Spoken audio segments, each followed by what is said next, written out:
Somos Rosita y Tomás, abuela y nieto. La muerte de mi hija, la mamá de Tomás, marcó nuestra relación y la volvió más honda y más cercana. Desde ese vínculo nace Diálogos sin Tiempo, un podcast donde hablamos con personas de distintas generaciones y trayectorias sobre los dilemas que atraviesan la vida. Exploramos lo valioso y lo difícil del amor, la fama, la vejez, la muerte y de muchas otras tensiones que nos inquietan. Conversaciones íntimas y honestas, contadas desde la experiencia personal de cada invitado. Yo fui la niñita buena, juiciosa y responsable que esperaban que fuera, estudiosa, centrada en mis cosas. Sí, fui mucho, era la hija mayor, mi papá se murió cuando tenía 15 años, a mí me tocó tomar responsabilidades rapidísimo. Y sí, fui eso, me casé a los 19, o sea, empecé a ser mamá y a tener responsabilidad, entonces sí, fui mucho lo que se esperaba que yo fuera. Por cosas de mi colegio y por cosas también sociales, yo creo que yo tenía muy en la mente un poco no ser muy estudioso, no ser muy inteligente. Y, y yo creo que la filosofía me sacó de esa identidad y ahorita no es que me sienta inteligente tampoco, pero sí me siento sobre todo capaz de estudiar y con ganas, o sea, que me gusta estudiar y con ganas de hacerlo. Yo creo que es un cambio de identidad fuerte que me lo dio precisamente supongo una formación, un campo de saberes. Hoy dialogamos con nuestros invitados sobre la identidad, poniendo el foco en la tensión entre lo que queremos ser desde dentro y lo que la cultura y la familia han ido haciendo de nosotros. Margarita Garrido, historiadora e investigadora, ha combinado el rigor académico con un compromiso profundo por acercar el conocimiento a la gente. Doctorada en Oxford, ha sido directora de Colciencias y de la Biblioteca Luis Ángel Arango, donde lideró proyectos que abrieron la cultura al país. En su propio recorrido, la identidad la vive como una pregunta abierta, hecha de capas, cruces y tensiones.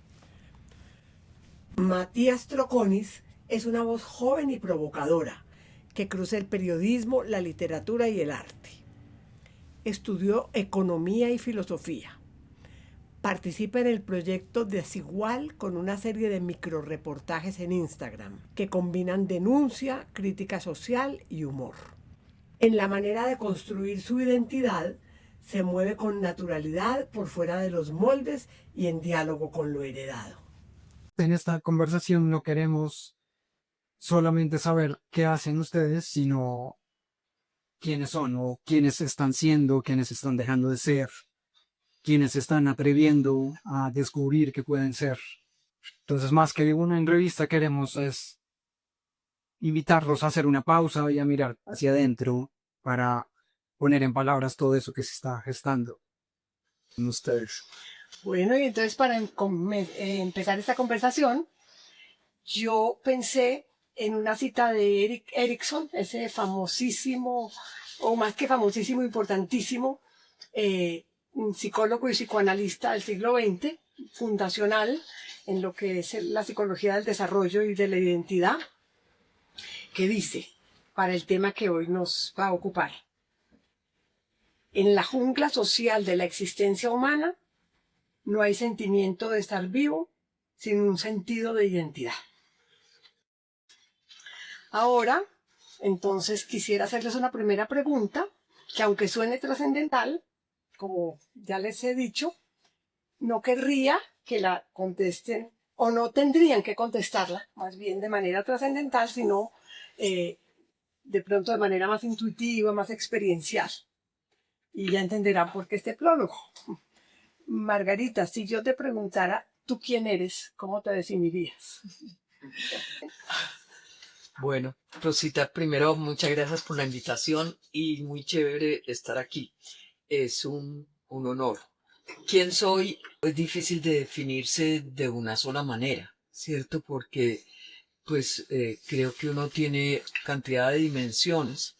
Yo puedo decir que soy una mamá, por ejemplo, ¿sí? O que soy una hija. En este momento estoy muy de hija de mi mamá, que está necesitándome como hija. Pero un poco mamá de tu mamá. Un poco mamá de mi mamá.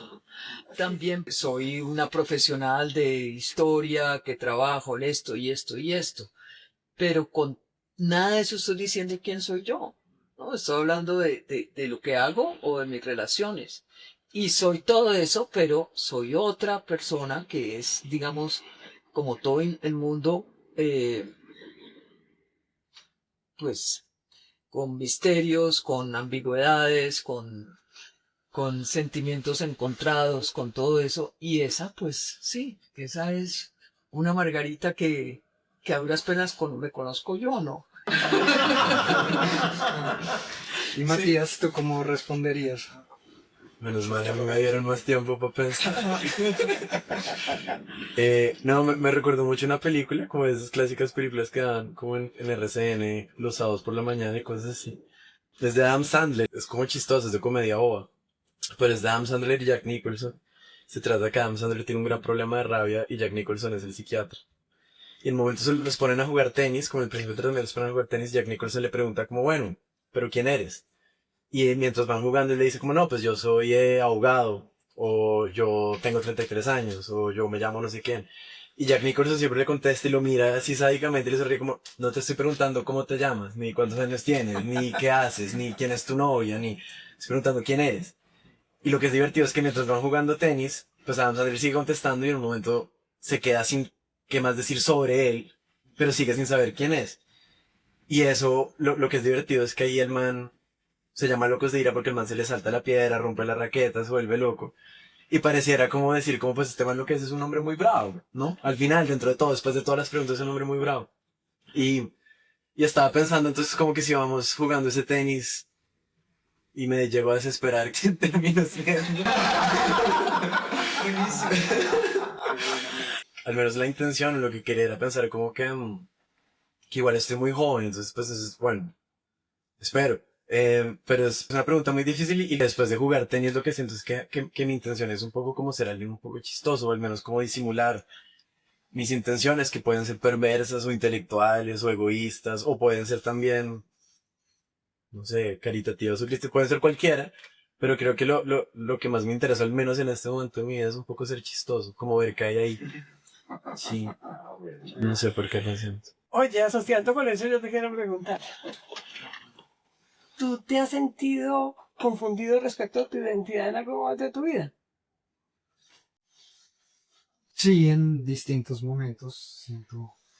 Siento que ahora entiendo esa multiplicidad y como esas posibilidades y ese no saber también cómo responder quién es uno del todo, o poderlo responder, pero de muchas distintas formas. Pero eso, digamos que en la adolescencia o incluso en la infancia, sí me incomodaba de alguna forma. Cuando chiquito era muy tímido y me sentía como muy inseguro frente a quién era. Entonces, me acuerdo mucho chiquito al entrar al colegio que por ser tímido, pues como que no se me daba mucho hacer amigos. Y yo pensaba, pero es quién soy o qué valor tengo, cómo puedo reconocerme. Y lo que pensaba es que era bueno para las matemáticas y para que se me cayeran los dientes.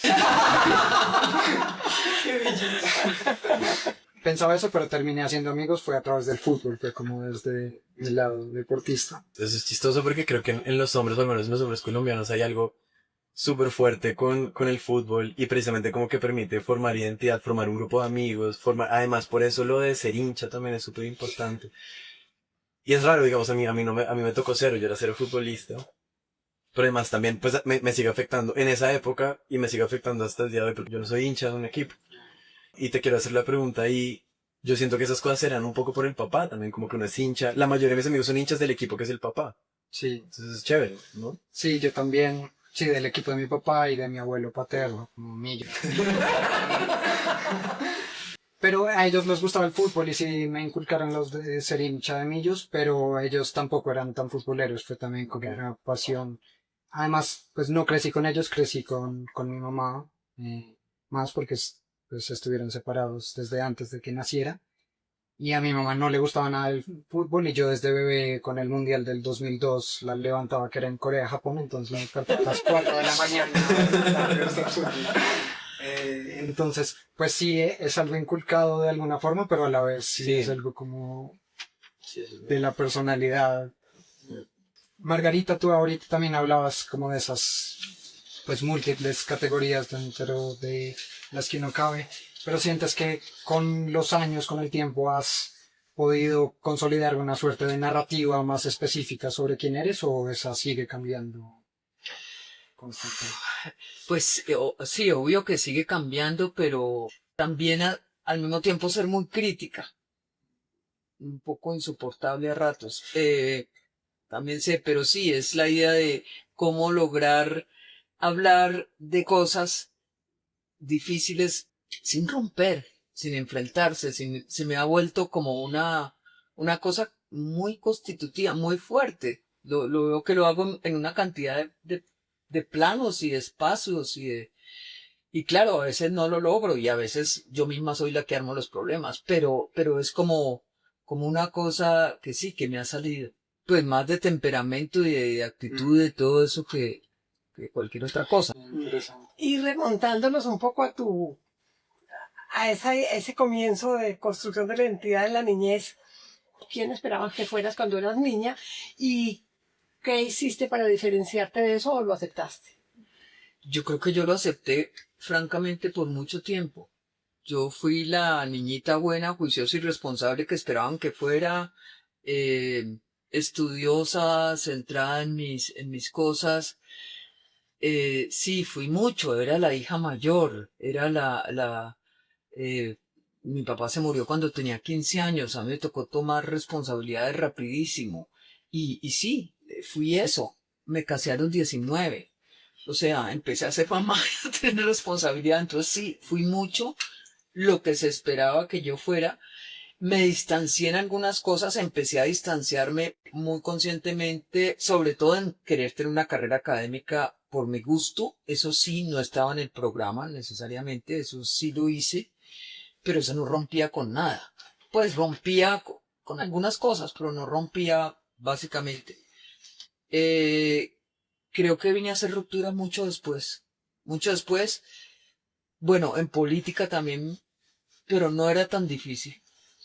Cuando me metía a cosas más, digamos, estilo izquierda, no era tan difícil, era distanciarme pues de mi colegio pero era tan obvio con lo que estudiaba que no, sí, fue un distanciamiento tranquilo hasta cierto punto, con algunos conflictos, pues sí, claro. Hasta el obispo de Cali me llamó a hablar conmigo, pero ¿Por qué? porque ha organizado unos grupos de reflexión en el colegio. No me parece que fueran grandes, eran rupturas muy intelectuales, por decirlo de alguna manera, no fueron de conducta. Creo que allí estaría la diferencia. Claro, claro. Y Matías, ¿tú qué sientes que has sostenido dentro de tu identidad desde chiquito y qué cosas has cambiado? Pues estaba pensando con la historia de Margarita como en me hizo pensar un poquito en un diálogo de Platón que se llama el Gorgias, que habla mucho como de que los saberes son un poco como amigos y que por eso nos influencian y van cambiando nuestra vida y a veces como saber de una cosa te convoca a tomar una decisión que si no supieras de pronto harías otra cosa distinta. Y eso al final es un poco ser sabio en algo, ¿no? Y estaba pensando como si algo de mis como estudios o algo así me había cambiado.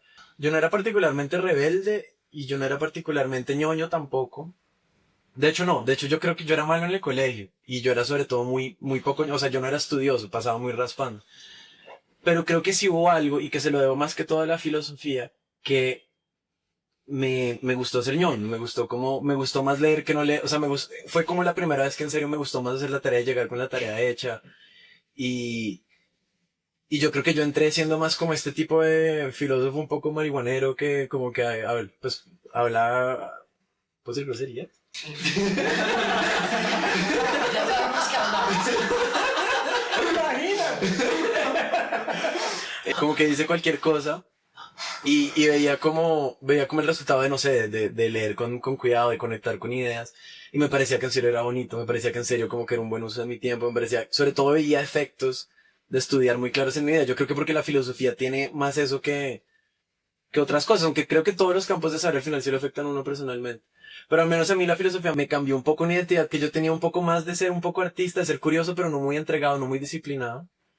A de pronto sí entregarme un poco más al estudio, a ser un poquito más organizado Y pues digamos, eso fue un cambio de identidad fuerte porque yo era muy, por cosas de mi colegio y por cosas también sociales, yo creo que yo tenía muy en la mente un poco no ser muy estudioso, no ser muy inteligente. Y, y yo creo que la filosofía me sacó de esa identidad y ahorita no es que me sienta inteligente tampoco, pero sí me siento sobre todo capaz de estudiar y con ganas, o sea, que me gusta estudiar y con ganas de hacerlo. Yo creo que es un cambio de identidad fuerte que me lo dio precisamente supongo que una formación, un campo de saberes. Qué chévere. Y yendo un poco más atrás, como le pregunté a Margarita, ¿hubo algunas partes de tu forma de ser o de pensar que no encajaban con ese mandato de ser un buen hijo o de ser un buen hombre? Hay algo con el hombre porque yo creo que bueno, pues primero mi familia es costeña, la familia con la que más me crié, la parte materna, mi hermana y mi mamá, son dos mujeres, las dos costeñas, y mi hermana es mucho mayor que yo, mi hermana es como 16 años mayor que yo.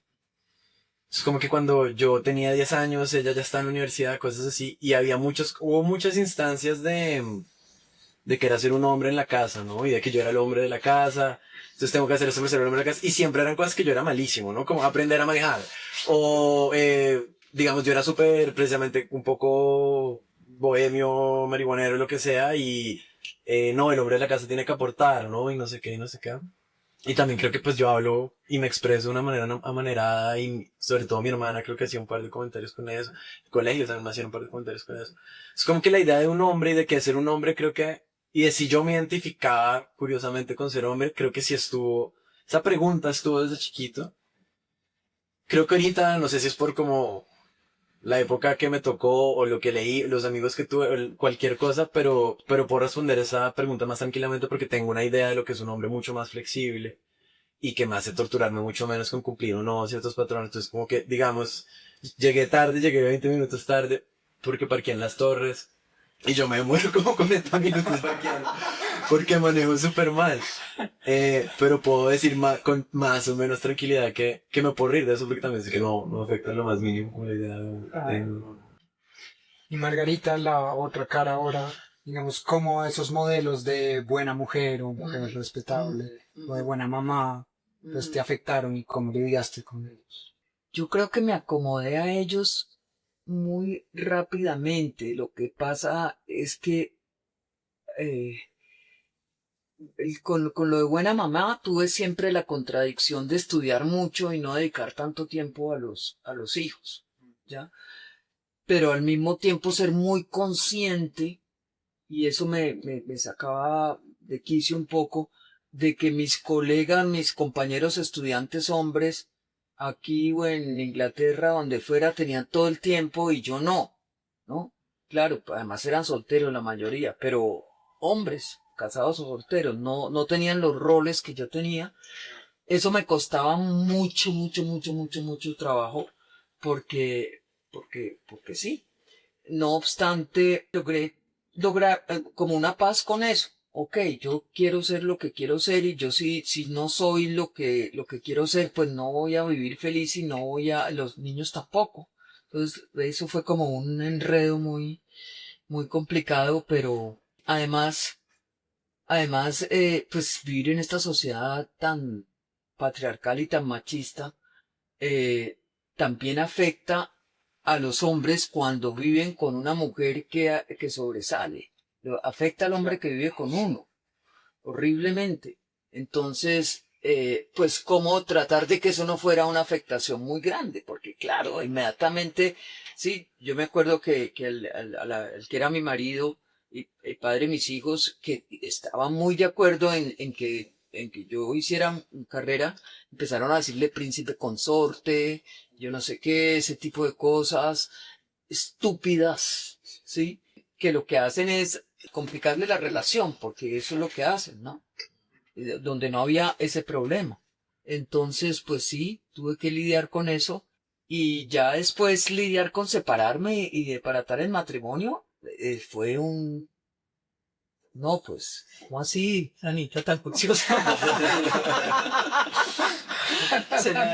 Aunque no fui yo sola, pues obvio, es de dos, pero fuimos dos, pero sí, Y después encima, también desde una parte de la sociedad muy chiquita, pues que ya cada vez era más chiquita, era eso de, ay, que tiene otra pareja que no es casada, ese tipo de cosas.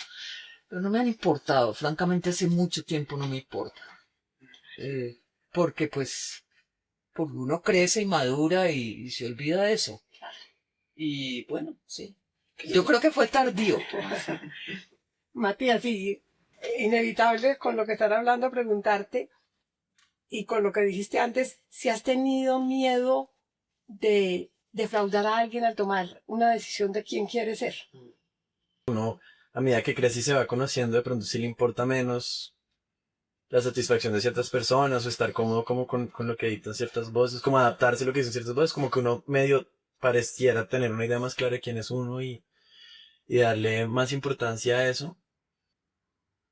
Y en esa medida sí, yo creo que había una cosa como en mí temerosa, también un poco impulsada, o sea, creo que la burguesía costeña imprime como unos dictámenes como muy específicos a los jóvenes, supongo a los manes en particular. Y supongo que a mí eso me importaba mucho como de no, supongo que no defraudar casi que de una manera casi que económica a mi familia, ¿no? Como brillar en ese lado y como ser admirado por mis familiares en ese lado. Y ahorita que estoy un poco más grande, y bueno, y todo eso es un montón de decisiones, ¿no? Porque como que, pues eso implica que estudiar, pero también que voy a trabajar, y también implica como dar un millón de cosas de lado, pero también, en fin, como que uno puede irse muy lejos si uno quiere como tener plata, o sea, hay gente que vive así obsesionada con eso todo el tiempo. Yo creo que yo sí tenía cierto miedo de defraudar a mi familia en ese sentido, y yo creo que además era muy raro porque era súper autoimpuesto, de una manera inconsciente y rara, pero yo creo que mi familia no estaba esperando tanto eso de mí como yo de mí. Y creo que estoy muy feliz de haber defraudado esa parte y decir, claro, como no, pues ya, como, pues tengo una relación como mucho más sana con como con esas exigencias. Y un lugar también más sano para el dinero, que creo que eso me... Pero es que fíjate que uno muchas veces, eso que tú dices, se asume que tienen sobre uno expectativas que no tienen y acaba poniéndose esa cárcel que no corresponde. Sí, abuela, eso me hace pensar si hay algo que tú, puede ser por esos motivos o por otros, no te has permitido ser. Bueno, sí.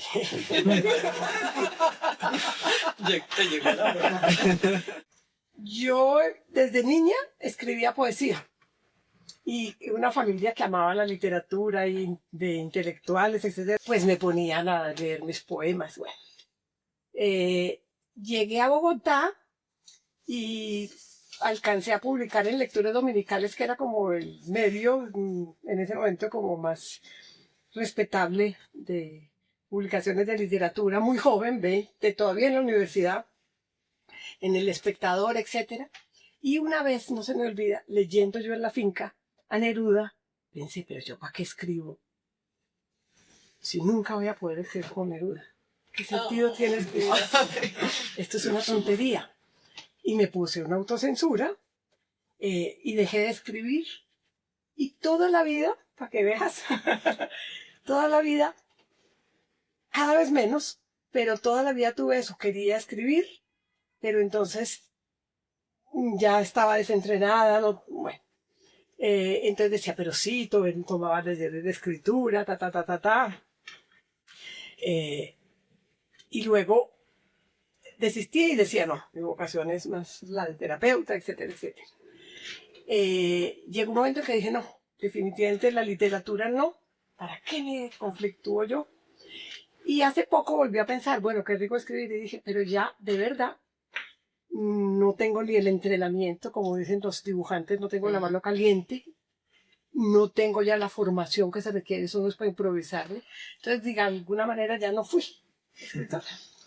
Que eso yo creo que a mí me ha servido mucho y sería un buen consejo para los oyentes más jóvenes, que es como, creo que no ser muy bueno en el colegio ayuda en eso. Que uno no tiene que ser tan bueno para hacer algo y uno igual pasa raspando, pero lo hace, no sé. O sea, a mí me ha ayudado mucho no buscar la excelencia. Yo estoy de acuerdo en eso. Haber sido bueno en el colegio es una tara. Haber sido el mejor es una tara. Se parece a lo que yo fui, tú sabes. Sí, claro. Yo también estudié en el mismo colegio. ¿Y no te parece? Pero en Manizales y allá en Cali. y yo fui la peor estudiante, bueno, la peor a leguas, la más indisciplinada a leguas, pero eso, por ejemplo, era parte de mi identidad. Yo me sentía de uno tan orgullosa. Eso es increíble. Qué maravilla. Precisamente tal vez porque o era algo fuera de serie, o más bien era la más necia y la más y la más desaplicada. Y esto me encantaba, me fascinaba. Y sufrían pues mucho en mi casa y en el colegio, etc. Bueno, cambiando un poco el tema, Margarita, para ti, ¿cómo sientes que ha cambiado tu identidad al ser migrante, tanto al vivir en Inglaterra como al ser caleña en Bogotá? En Inglaterra me sentí terrible, era increíble la fama de Cali y del baile, y en la primera fiesta de estudiantes que baile salsa, y yo, ¿qué? A ver, yo medio bailaba salsa, pero yo no era la salsó, pues lo que tenía no, que en Cali es imposible vivir sin bailar, pero no era. Entonces yo decía, esa identidad no la tengo yo. Pero al mismo tiempo, cuando regresé, sentí una cosa muy fuerte de no querer parecer la que se va y llega y se siente superior. Era un control que tenía sobre mí misma que yo me acuerdo que llegó a un punto en que yo me quería cortar el pelo de una manera que se estaba usando allá muy diferente. Y ay no, pues voy a llegar a Cali de la niña estrambótica y esto, no, parece ridículo. Era por ridículo y como por respeto y como por no llegar con ese mensaje increíble a ese punto. Pero pues yo nunca dejé de sentirme ni en Inglaterra ni en Estados Unidos colombiana. Nunca me ha dado por sentirme de otra parte. La verdad no sé.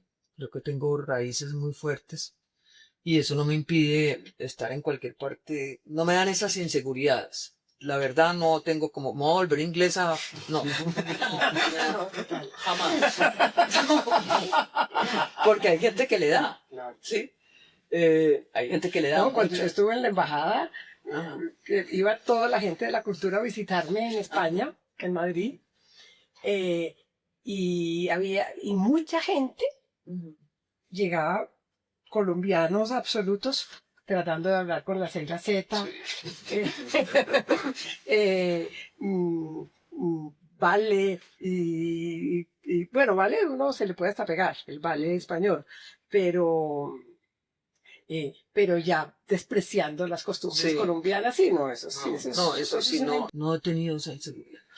He tenido inseguridad, he sufrido mucho con el idioma, he sufrido mucho porque yo escribo y leo bastante, pues bastante bien creo, pero yo tengo muy mal oído, entonces me cuesta horrores, y eso me ha costado horrores, pero no sé cómo llegué a enseñar en inglés, todavía me parece un milagro, y no sé si me entendían, pero eso me ha costado y allí he sentido la diferencia, ahí sí me he sentido de cierta manera como bajita, pero en lo demás de identidad no. Ya. Matías, y en estos vaivenes que estamos viendo de la identidad, ¿hay alguna parte de ti que aún estás construyendo con cuidado y que apenas está tomando forma? No sé si con cuidado, pero Con descuido. no, es bonito que digas lo del cuidado porque precisamente dentro de mi desarrollo y es más personal que profesional, pero profesional también aplica. Yo siento que los 27 me cogieron muy duro porque fue la edad de fue el final de una muy prolongada adolescencia. Y fue donde por primera vez empecé a pensar como si en el cuidado de mí mismo, en el cuidado del otro, en el cuidado de la gente que quiero, en el cuidado de mis padres, de mi familia sobre todo, y como más ese lado un poco de responsabilidad, un poco más adulto. Y obviamente es una parte importantísima de la vida adulta, ¿no? Pues como tomar cuidado de sí, tomar cuidado de la gente que uno quiere bueno, y de los demás, ¿no? Y yo creo que a mí me llegó muy tarde, pues lo digo con pesar, pero eso es la cosa que yo creo que ahorita está en formación. No hubiera empezado antes, creo que hubiera tenido unos 20 más felices y más amigos. Pero hubiera sido insólito. Pero hubiera sido un poco sí, como... Qué bonito. Sí. Muy A mí lindo. muy temprano y a ti muy tarde. Matías, ahora pensando en lo que decía Margarita sobre eso del corte de pelo, el cómo hablar, ¿cómo sientes que esas como pequeñas decisiones de cómo vestirse o qué publicar en redes sociales también construyen una identidad o sientes que eso es más como una apariencia, una pose? A mí eso me cuesta porque yo sí que no soy tan de redes. O sea, yo soy muy como neurótico con esas cosas, con la ropa también. Digamos, yo me corto el pelo y como que no me gusta cómo queda, entonces me corto otro pedazo y a la semana me corto otro pedazo. Y muy en serio que el 3/4 de mis cortes de pelo termino, me voy a calviar porque me echo ya a perder el mismo corte. Entonces, y yo creo que a mí me cuesta mucho, y con la ropa también me pasa mucho. Y creo que precisamente porque sí me cuesta mucho como pegarme una identidad, sobre todo que es que el pelo y la ropa son identidades ya muy definidas y definidas por uno, y siempre, o sea, son modas. Y a mí sí me ha costado, creo que bastante meterme como en una moda duro. Con las redes sociales, por ejemplo, sí como que nunca he sido muy activo en esas cosas, ahorita que estoy como jugando más de ser periodista y que son videos en Instagram, entonces tiene como este lado un poco más redes. Yo creo que a mí también me cogieron en parte porque ahí es una combinación entre que no me importa mucho cómo me veo, pero que además estoy súper incómodo en cámara todo el tiempo porque igual sí me importa, o sea, no sé cómo hay un rockstar que no le importa y que está súper cool, sino que me veo latentemente incómodo de cómo tener que hablar con alguien y eso es, yo creo que eso es muy chistoso. Entonces como que no, simplemente no sé tanto al respecto, yo creo que también para deshacerme como de, porque es una pregunta al final muy importante. Yo sí siento que en esas modas y en los likes y en las redes sociales y en el corte de pelo hay cosas profundísimas pasando, ¿no? Como que son como casi que signos de convocación entre gente que ha pensado cosas parecidas, que tiene identidades parecidas, que muchas veces hay casos donde que han habido presiones parecidas, ¿no? Y las respeto mucho y me parecen divinas. Y yo soy muy un tipo de cultura pop y como que está pendiente de esas cosas, pero yo mismo así que yo las incorpore que me atraviesan durísimo, no tanto. Creo. No sé, no sé. Pero digamos ahora con este juego en las redes, ¿sientes que puede haber comentarios o número de vistas o cosas así que te afecten o que te hagan repensarte? Ah, no, estoy obsesionadísimo con el número de vistas. Como que eso sí es re adictivo y es chévere, o sea, pues sí, Y obviamente. deben haber tenido muchas vistas porque son muy Hay un par que sí no se dio muy bien y obviamente es súper adictivo y obviamente se siente súper bien. Pero digamos así que me cambió la vida y que cambió como, digamos, los comentarios negativos que hemos recibido, como que me dan más risa aún. O sea, yo todavía veo eso como espectador un poco. Es que también es que es un proyecto que no es como tan mío, sino como que yo participo. Entonces como que todo lo veo como que creo que hay una sana distancia ahí, pero no seamos tan cordiales, no seamos tan... Obviamente me encantan las views y obviamente las reviso todos los días y hay como 11 visos. Margarita, me gustaría que me contaras una anécdota de rebelión contra alguna etiqueta o algún rol que te hayan asignado. Yo no sé si anécdota, pero sí en general en los cargos públicos que tuve, me costaba mucho la etiqueta de la vestimenta, por supuesto. Me aburría terriblemente, ¿no? Me dio una enfermedad en los pies cuando llegué a ponerme tacones. Pero no altos, pero tacones. Yo hace años no me ponía un tacón. Como profesora universitaria en la Universidad del Valle, mi uniforme era de sandalias. Inclusive en el colegio, mi hija sufría mucho conmigo, porque yo no me vestía como las señoras, otras mamás. En eso sí he sido muy independiente, pero es que me ha importado muy poquito, he sido muy yo. Entonces, pues sí. De resto, esa idea de la otra etiqueta de mujer poderosa que se están inventando. No sé si ustedes se han visto, pero a todo el mundo le hacen sacar la foto con las manos así. ¿Han visto eso? Sí, como con posición de poder. Las mujeres tienen que sacarle la foto con las manos así. Yo dije que yo no salía con la mano así, que yo nunca no es mi posición, o sea, no. Sí, es que son unas etiquetas. Cuando tienes un puesto, hay como una tendencia a, no sé si es a asumir roles como masculinos, como de tipo de poder, de tipo de mando. Es que si usted no se para en los talones, es que si usted no tiene pantalones, es que si ese tipo de cosas me han costado horrible, porque no van conmigo. O sea, yo soy mandona, no es que no sea mandona. Y brava, y si le preguntan a mis estudiantes, pueden decir cosas terribles. Pero no es el tipo de cosa de imponer, sino pues más bien como de exigir, porque no lo hace así, o una cosa así, pero no. Esas etiquetas de mando, de cargo, me han costado mucho. Y digamos, cuando tuviste estas posiciones de poder en la Luis Ángel o en Colciencias, ¿cómo mediabas para pues conservar tu identidad y no caer en estos roles como homogénicos? Mire, siendo yo, eso, siendo como en ese momento era yo, pues probablemente ahora sería distinta, pero eso fue lo primero que decidí porque si era, pues, es que yo llegué a Colciencias en un momento en que Colciencias estaba en el fondo, no tenía presupuesto, mejor dicho, nadie creía, era imposible, y el chiste que hacían cuando quedé de directora era que ahora sí Colciencias iba a pasar a la historia. Eso, ese era el chiste, ya. Entonces, en cierta manera, el chiste me servía a mí para decir, bueno, vamos a ver si va a pasar algo. Tomás, una pregunta que puedes no responder si no quieres. ¿Qué es lo que menos te gusta de ti mismo? ¿De quién eres?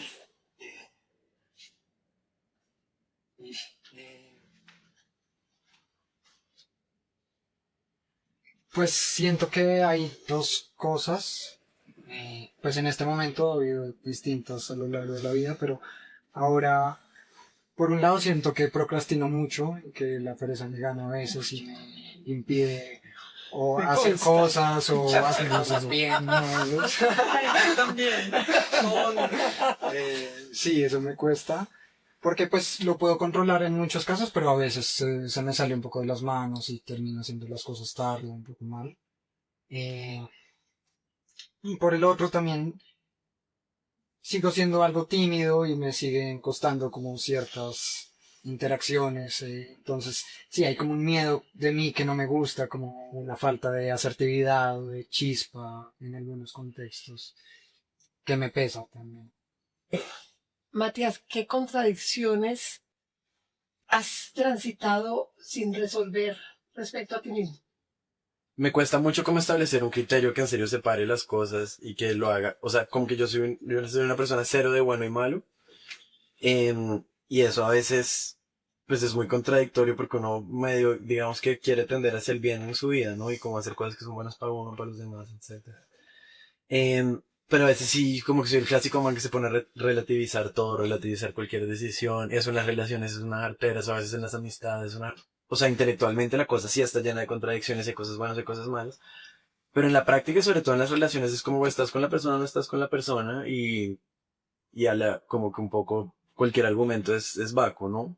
Se trata como una cosa más de fidelidad, de compañía, lo que sea. Y eso, por ejemplo, a nivel profesional también tiene un tema y es como... Yo siempre he sido como muy de muchas carreras, me gusta todo, me gusta muchísimo las ciencias, me gusta muchísimo las humanidades, me gusta muchísimo combinarlas, me gusta muchísimo como las matemáticas, pero también me gusta mucho que uno puede combinar las dos, por ejemplo, en cosas un poco más artísticas. Y, y para mí era tenaz tener que como escoger una, también sabiendo que cada una como que implicaba en mi cabeza distintos como futuros profesionales. Miren qué os pareció lo de las relaciones, es al final pues, eso sí uno se queda en la cabeza como que a veces uno va a ver las cosas buenas, a veces uno va a ver las cosas malas, pero cuando uno como que salta a la práctica y toma la decisión, yo siento que esas contradicciones se disuelven un poco en decisiones. Entonces digamos, si quiero ser economista, quiero hacer análisis económico, pero digamos no quiero perder este lado humano, lo que sea, pues puedo seguir leyendo, o puedo escribir todos los días, o puedo hacer algo así. Digamos, una de las cosas en la cámara que me ha gustado mucho es que hice una pequeña crónica, o estoy haciendo una pequeña crónica de cómo es pasar un proyecto de ley, de cómo desde que se le ocurre a un representante hasta que se sanciona. Exagerado, tipo caricatura, pero se me hace una de las cosas más chistosas que yo he escrito porque está, o sea, es completamente demente, como que no hay cero orden, incluso lo más difícil es encontrar una estructura narrativa porque de verdad que pareciera que alterara el tiempo, como que se devuelven 3 meses unas cosas que van a resolver mañana, pero que se resolvieron. Es rarísimo la temporalidad de las cosas, la temporalidad de las ideas, las jerarquías, del tipo de gente que hay, todo es muy personaje, todo es muy surreal. Y digamos, siento que eso es un poco la solución a la contradicción que se dio en la práctica, ¿no? Como no puedo hacer estas dos cosas en la cabeza, pero en la práctica, mira que sí, como que solo es medio decidirlo, no sé. Eso me incita, no, me crea una inquietud que puede ser reiterativa y me dirás. Mm. Como tú sabes, como filósofo, desde sobre todo el posmodernismo, el movimiento posmodernista en filosofía habla de la identidad fragmentada. Sí. Y el valor que esa identidad fragmentada tiene, yendo contra esa idea más idealista y más moderna, de una identidad única e inmutable. Y tú eres economista, filósofo, narrador, cantautor, haces videos, videos, reportajes, etc. No sé si me faltó algo. Entonces yo te preguntaría, ¿sientes una identidad fragmentada o finalmente sientes una sola identidad coherente? Pues es que eso es raro porque en Colombia creo que hay muchas maneras en las que las identidades se fijan y una de ellas es, yo creo que puede ser racial, una de ellas puede ser de clase, pero una muy reiterativa es también respecto a los oficios y como a los labores y eso viene incluso con los apellidos, ¿no? Que vienen también como de los oficios de la gente en los países coloniales y esas cosas. Pero yo no sé si es que yo esté loco, yo no sé si es que yo soy muy raro, lo que sea, pero yo sí siento que un poco los trabajos es ponerse como ponerse un disfrazito, un traje o lo que sea. Es como que este día necesito ser así y otro día puedo performar otra cosa y es muy como un teatro y en serio hay como no sé, como una zona de vestuario donde pues uno se prepara y uno medio se maquilla y uno como que sabe cómo hablar y lo que sea. Que al final es formarse, ¿no? Lo que es formarse. Pero lo del trabajo yo nunca lo asocio a una identidad. Hay alguien detrás como que jugando esos personajes y obviamente como un actor que interpreta, como Robert De Niro es Siete Manes, pero igual es Robert De Niro. Hay cosas obviamente que se parecen, hay gestos o sea, uno sabe, ¿no? Pero el trabajo sí nunca lo he asociado tanto a una identidad, creo. Últimamente, desde que empecé a trabajar. Quería preguntarte también, pues, al respecto, que tú también has hecho muchas cosas a lo largo de tu vida profesional, pues también relacionalmente.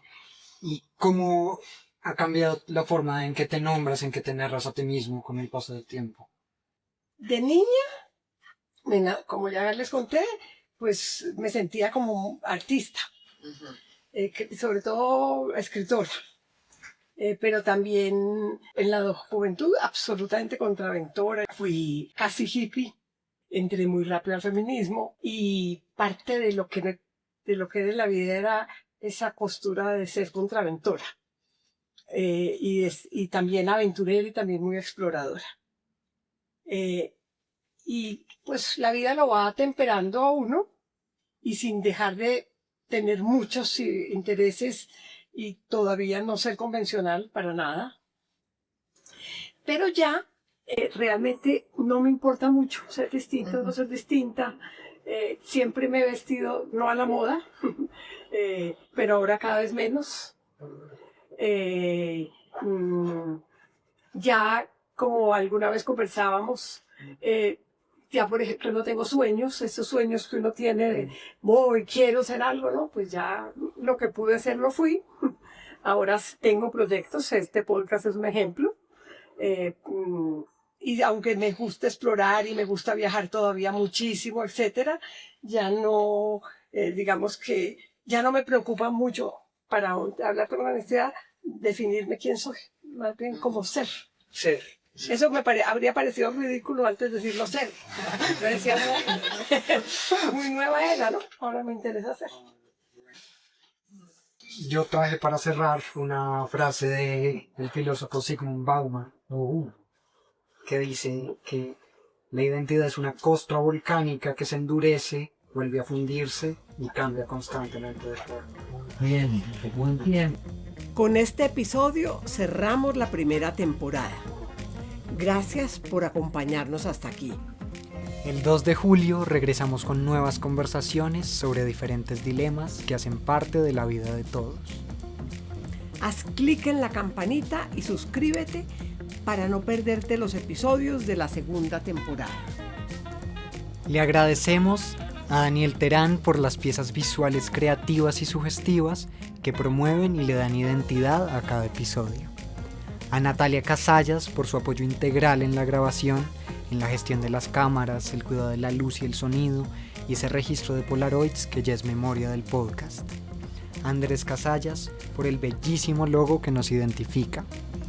A Diego Martínez por compartir su experiencia y orientarnos con criterio técnico en el desarrollo del podcast. A Nicolás Cancino por ayudarnos a ganar soltura y expresividad y lograr mayor naturalidad frente a la cámara.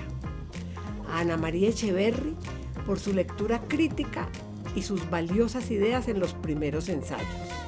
Y a Carmela Jaramillo por acompañarnos y aportar su mirada lúcida en este proceso. Somos Rosita Jaramillo Y Tomás Rodríguez.